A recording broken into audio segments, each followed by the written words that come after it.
안녕하세요. 이코노 웨이브입니다. 오늘은 큰 그림을 그려드릴게요. 글로벌 매크로예요. 많은 분들이 비트코인 차트만 보세요. 그런데 비트코인을 움직이는 진짜 힘은 글로벌 거시 환경에 있어요. 지금 글로벌 경제 뉴스의 중심은 네 가지예요. 금리 인하 기대 후퇴예요. 달러 강세예요. 엔화 약세예요. 유럽의 물가체 경계예요. 이 네 가지가 지금 비트코인을 누르는 거시 환경이에요. 오늘 이걸 완전하게 분석해드리겠습니다. 이걸 알면 왜 비트코인이 약한지 뿌리부터 이해할 수 있어요. 먼저 왜 매크로를 봐야 하는지 설명할게요. 지난번 거시경제 3대 원칙에서 다뤘죠? 거시경제가 먼저다였어요. 암호화폐는 금리와 달러와 미국채 반응하는 위험자산이에요. 비트코인 자체 뉴스보다 거시 환경이 더 크게 작용해요. 지금이 정확히 그 상황이에요. 이번 주 이란 종전이라는 큰 호재가 있었어요. 그런데 비트코인이 눌렸어요. 왜냐면요. 매파 연방공개시장위원회로 거시 환경이 나빠졌기 때문이에요. 개별 호재보다 거시 환경이 이긴 거예요.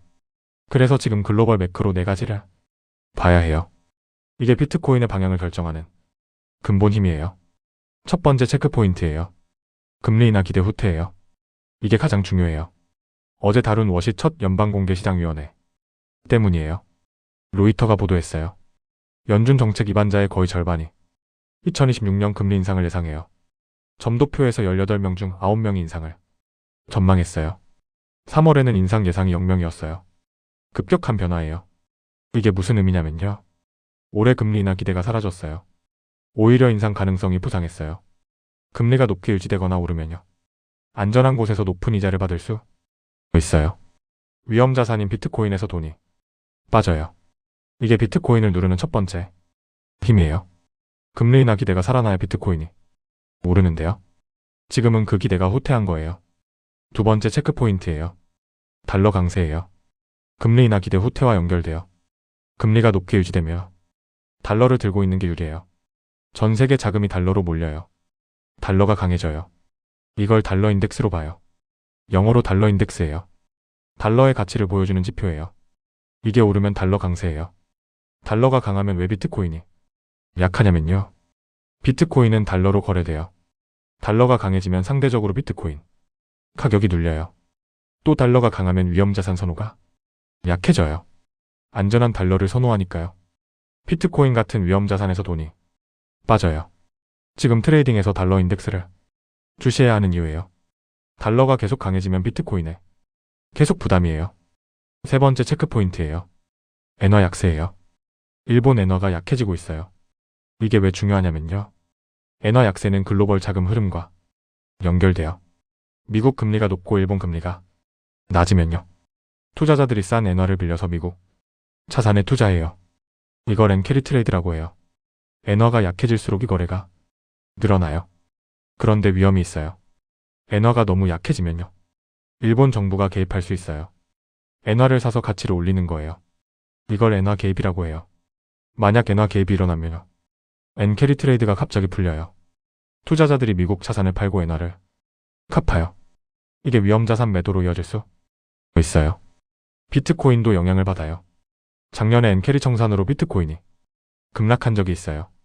그래서 엔화 개입 가능성을 주시해야 해요. 네 번째 체크포인트예요. 유럽의 물가체 경계예요. 유럽도 인플레이션을 다시 경계하고 있어요. 유럽 중앙은행이 금리를 올렸어요. 영어로 20이에요. 유럽도 물가가 다시 오를까봐 긴축으로 가는 거예요. 이게 왜 중요하냐면요. 미국만 긴축하는 게 아니에요. 유럽도 긴축이에요.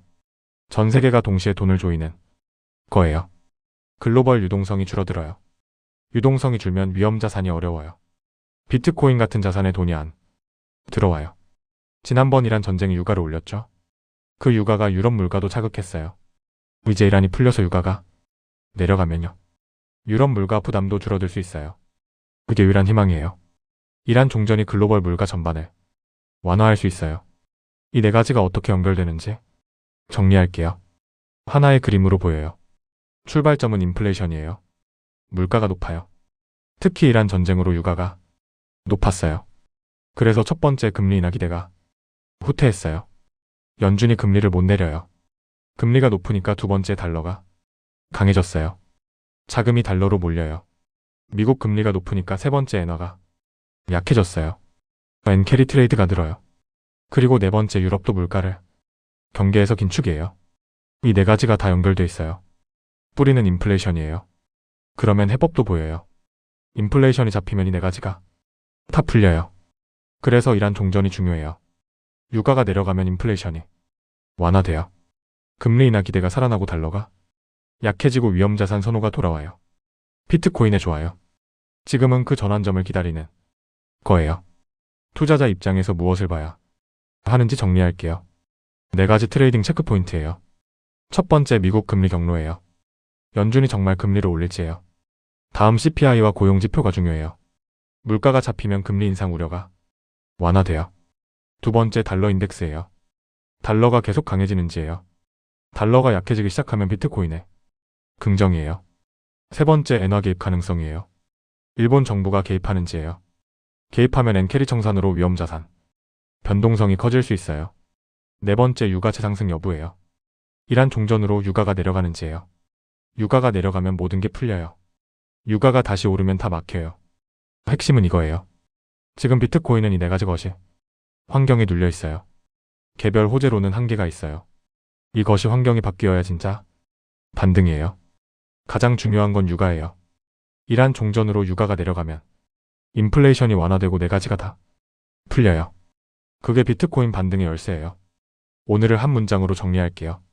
지금 글로벌 경제의 중심은 금리 인하, 기대 후퇴와 달러 강세와 엔화 약세와 유럽의 물가채 경계 네 가지며 모든 것의 뿌리는 인플레이션이라서 이란 종전으로 유가가 내려가 인플레이션이 완화되면 네 가지가 동시에 풀리며 비트코인이 반등할 수 있고, 그래서 미국 금리 경로와 달러 인덱스와 엔화 개입과 유가가 핵심 체크 포인트입니다. 비트코인 차트보다 거시 환경을 먼저 보세요. 가장 중요한 건 유가 방향이에요. 이코노 웨이브가 글로벌 매크로를 계속 추적해드리겠습니다. 아직 구독하지 않으셨다면 지금 구독을 눌러주세요. 좋아요와 구독을 눌러주시면 누구보다 빠르게 새로운 정보를 받아보실 수 있습니다. 이코노 웨이브였습니다. 감사합니다.